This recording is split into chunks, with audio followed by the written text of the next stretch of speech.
peut-être une saison normale l'année prochaine, on espère. C'est compromis pour la fin de celle-ci, mais voilà. On espère que ça va bientôt rentrer dans l'ordre. Et début du troisième set avec au service les Anglais qui marquent le premier point. 1-0. Le début de set très important. Si les Anglais commencent à prendre le large, ça va être compliqué pour les Indiens de revenir. Parce que regardez, Sean Vendy qui se précipite, il a bien compris. Il ne veut pas laisser les Indiens souffler. Il veut rester sur cette dynamique là avec 2 premiers points marqués. C'est de bonne guerre.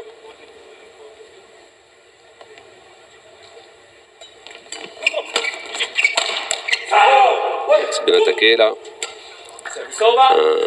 Un Benlen qui est très orienté coup droit en défense. Et là, c'était très bien joué en attaquant à hauteur d'épaule sur son revers.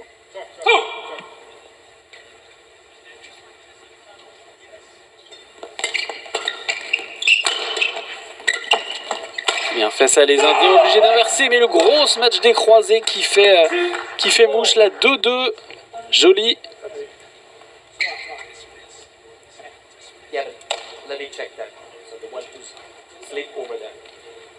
Alors la moquette qui s'est détachée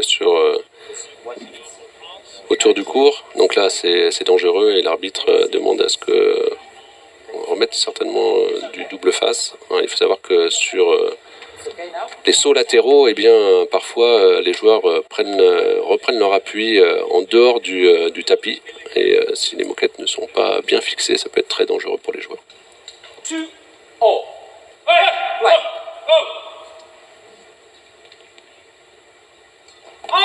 Out, oui, bien jugé.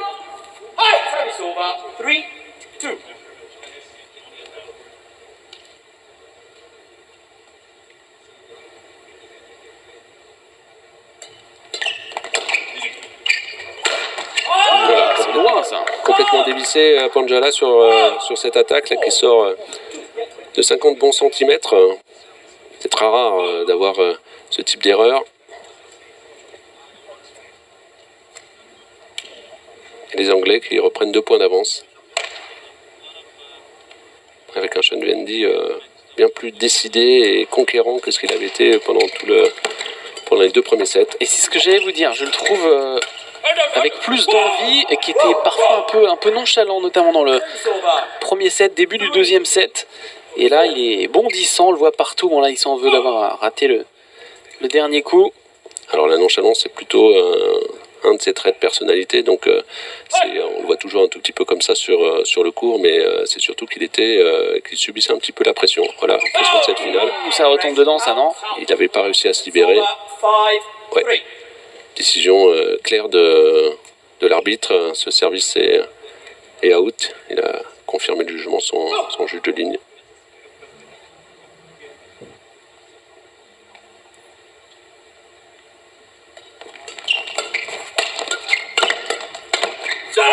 C'est bien maintenu la pression sur l'avant du court de la part de Garaga. Il lâche pas les Indiens sur ce troisième set.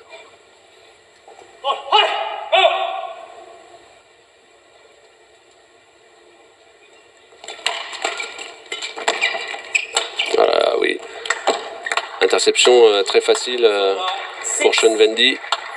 Il était resté en anticipation sur son côté droit.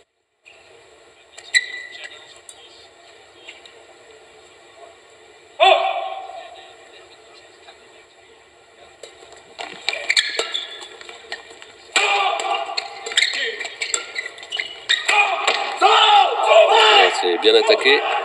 Alors depuis le début du troisième set, on voit beaucoup les Indiens attaquer fort croisés, en essayant de prendre le maximum d'angles et ça leur réussit.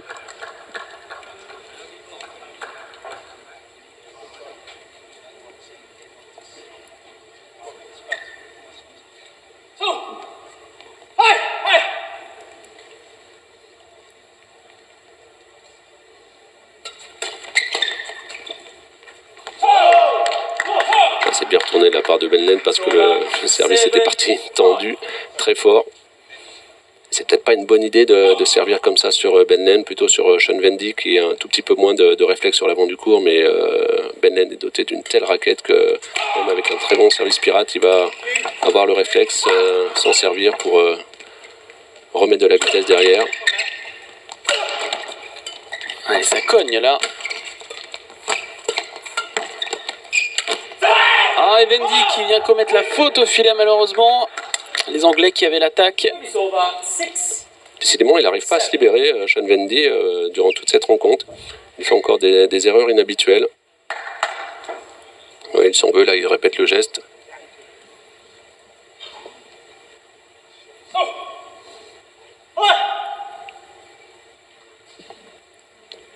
Allez, Panja là sur Vendy. Et Lane qui vient déposer ce volant juste derrière le filet, c'est joli. Et ça fait 8-6. Alors, est-ce que Sean Vendy va servir en 3 extérieurs encore, parce qu'il a beaucoup utilisé ce service depuis le début. Là, c'était tendu. Mal lui en a pris parce que très bon réflexe de la part de Panjala.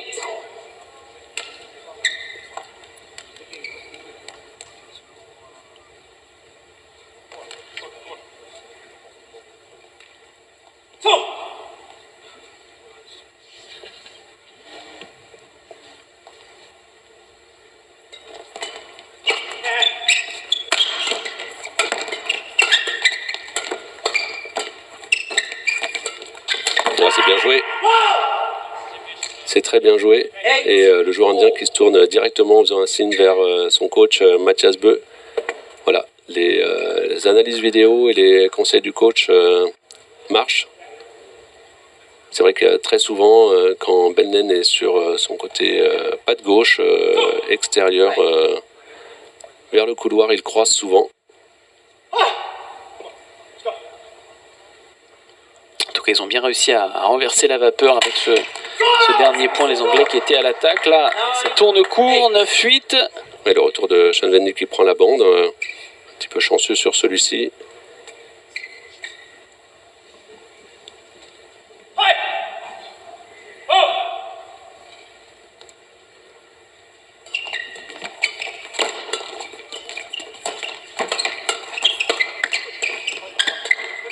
Il est en grand écart, la Garaga a réussi à remettre, mais c'est cadeau là pour Vendy. Il a tout essayé, il était par terre, il essayait de se relever. Il a dit finalement je reste au sol. Et finalement, ouais, c'était un peu trop là pour éviter cette issue. Vendy qui a réussi à piquer ce dernier volant. Hop, et boum. Ouais, là c'était un petit peu dur de défendre dans ces conditions.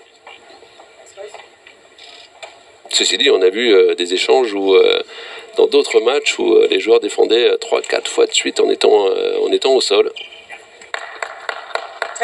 10-8. On a Brice Leverdez qui a marqué un point genou à terre l'autre jour. Un rallye absolument incroyable, peut-être le plus beau point de la semaine. Vous le retrouverez facilement sur les réseaux sociaux, sur le Facebook de la FFBAD qui a fait des top 5 par journée. Ça devait être mercredi, je pense, le point de Leverdez, absolument incroyable. On tourne à nouveau pour que tout le monde ait joué un 7,5 de chaque côté du cours. Et pour l'instant, avantage 11-8 à Lane et Vendy. En potassant leur bio, j'ai appris où se trouvaient les îles Orkney, puisque Vendy est né en Écosse. Voilà, petites îles au nord de l'Écosse, dans la mer du Nord, voilà. Mais il joue pour l'Angleterre. Effectivement, pour les JO, vous en parliez tout à l'heure, ils ont 9000 points de retard à la race sur Ellis et Langridge, donc a priori oui, plus du 2024 pour eux. Ce qui est énorme et pratiquement irrattrapable. Il faut savoir qu'il reste 4 gros tournois avant la fin de la qualification olympique qui aura lieu le 15 juin, à savoir les championnats d'Europe individuels à venir qui se dérouleront en Ukraine à partir du 27 avril, et puis une tournée asiatique avec 3 tournois en Inde, en Malaisie et à Singapour. Donc 4 tournois du World Tour avec ces championnats d'Europe en plus pour aller glaner les derniers points olympiques, et 9000 points c'est énorme en termes de retard. retard pour Len et Vandy, mathématiquement possible, donc ils vont tenter leur chance à fond. Alors d'autant plus que Ellis et Langridge sont en manque un tout petit peu de niveau et de résultats sur ces dernières compétitions, avec un Ellis qui se consacre énormément à son mixte, voilà, puisqu'il est désormais paire numéro 1 anglaise, alors un tout petit peu avec les circonstances, encore une fois du Covid, puisque les Adcock, malheureusement, Gaby Adcock a un Covid, ce qu'on appelle un Covid long, donc elle est retestée toutes les semaines et de nouveau positive, voilà, malheureusement c'est aussi ces cas de Covid qui ont sévi sur un certain nombre de personnes et elle n'arrive pas à s'en sortir. Ouais, effectivement, c'est une galère. Il y a plusieurs sportifs, il y a des footballeurs aussi dans ce cas-là. C'est quelque chose de compliqué qu'on n'arrive pas à s'en défaire. On a envie de reprendre l'entraînement, mais on ne peut pas. Et Ellis et Smith, qui sont même la première paire européenne maintenant, juste devant Jekyll et Delru, qui sont donc tête de série 2 sur ces prochains championnats d'Europe, avec l'ambition évidemment d'aller chercher le premier titre continental pour eux. Ils en ont évidemment le niveau de tout ce qu'ils ont démontré depuis leur début d'année absolument fantastique, en ayant atteint les demi-finales du World Tour, puis gagné le Swiss Open. Ils ont battu absolument toutes les paires européennes, sauf Ellis Smith, qui n'ont pas rencontré cette saison. Et même au All England, ça passe pas loin, ça passe à un cheveu des demi-finales pour Jekyll et Delru, qui ont dû être déçus donc de ne pas venir défendre leur titre à Orléans. On les retrouvera très bientôt et c'est vrai qu'ils seront, on peut dire, favoris de ces championnats d'Europe, ou en tout cas co-favoris, vu ce qu'on a aperçu depuis le début de l'année. Et avec ce titre donc en Suisse contre Christiansen et Boyeux qu'on retrouvera tout à l'heure.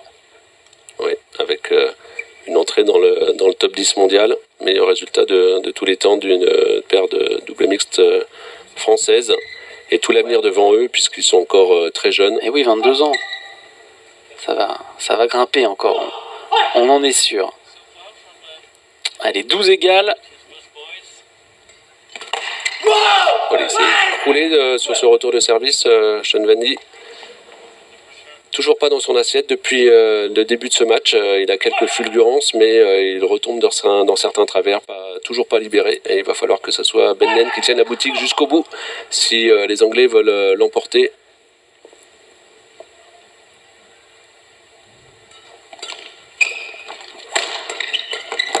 Là, c'est bien joué là par contre. Belle interception autour de la tête sur l'avant du court. Il les laisse pas s'échapper. Égalisation.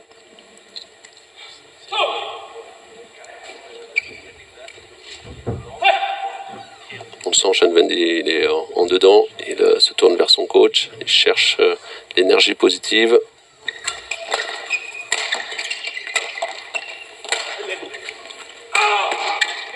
C'est bien joué, ce bloc. La feinte de Vandy. Allez, c'est l'un des plus gros points de ce match.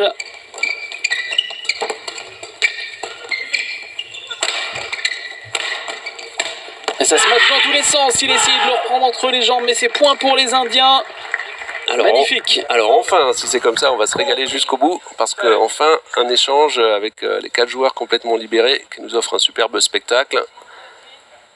Voilà, superbe interception là de Garaga, très très vite sur l'avant du court pour prendre cette anticipation autour de la tête.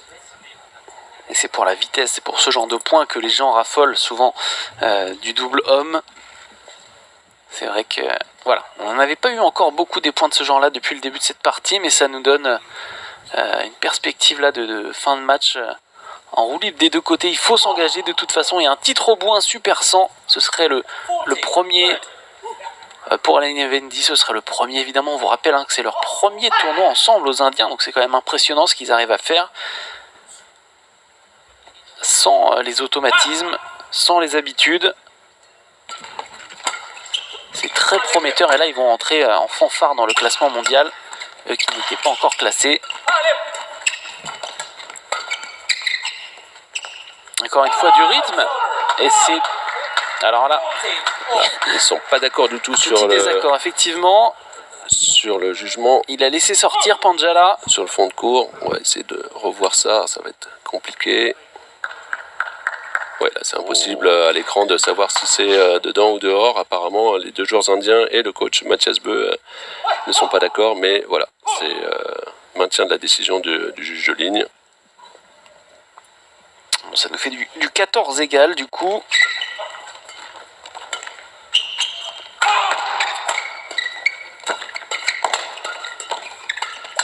Et on a du rythme là, depuis quelques points, joli au filet là, de la part de Garaga.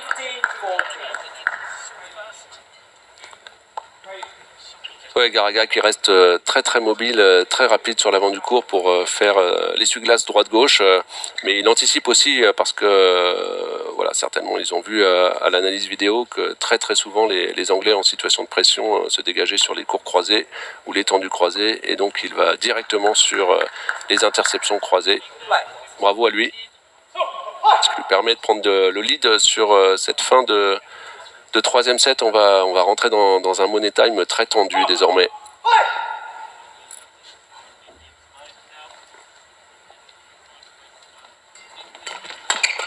Ah, c'est bien joué de la part de Ben Len. Et là, oui, c'est il s'en veut, Panjala, c'est pas maintenu la gestion tactique. Il faut pas taper sur la patte gauche de Ben Len plein pot parce qu'il reste très très présent, très proche du filet. Donc les options étaient soit passer par au-dessus ou bloquer droit. Voilà. C'était bien pensé, un petit peu moins bien exécuté de la part de Garaga. Il manque ce kill au filet.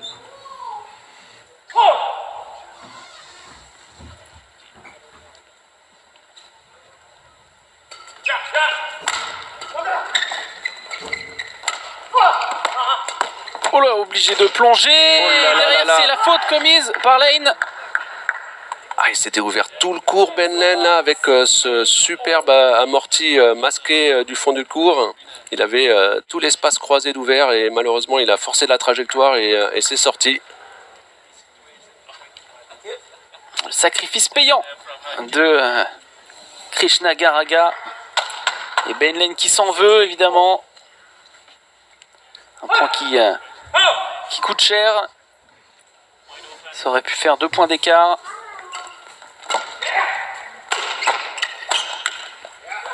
Allez, voilà, il se rattrape avec ce coup-là.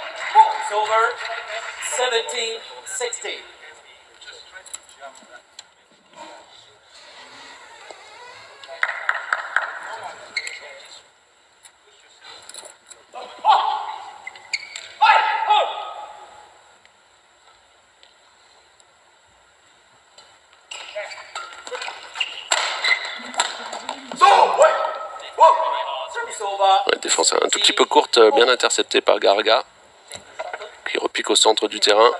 Oui, voilà, très bien joué. Sur entre la patte gauche et la patte droite des deux Anglais. Bien joué. Il ne se lâche pas d'une semelle, hein. Les deux paires. Après 2 premiers sets en demi-teinte, on a du spectacle. Dans le troisième, 17 égal. Lesquels on va avoir les nerfs assez solides pour bien servir, bien retourner, rester lucide tactiquement. Ouais, bien jugé, out.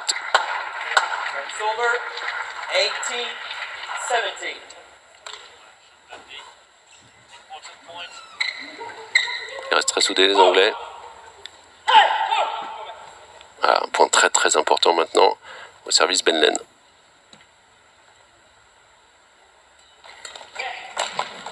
Ah, c'est bien retourné, très très bien retourné.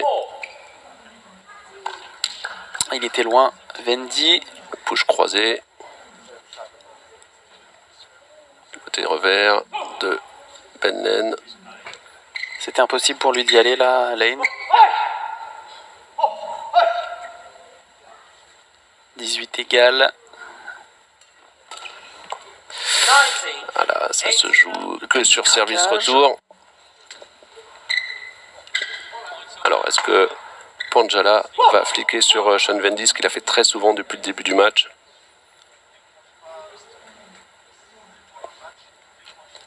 Non, et c'est trop court. Très court, trop court là même.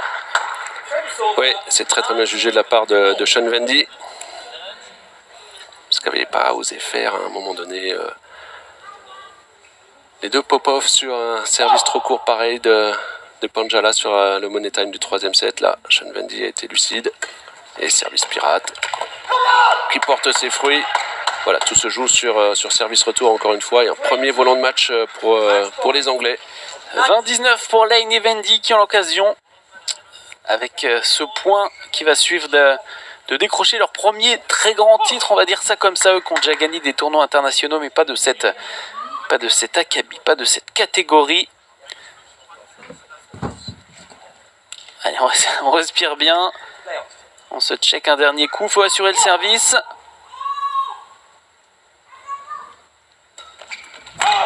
Il a osé le service long. Et c'est dedans.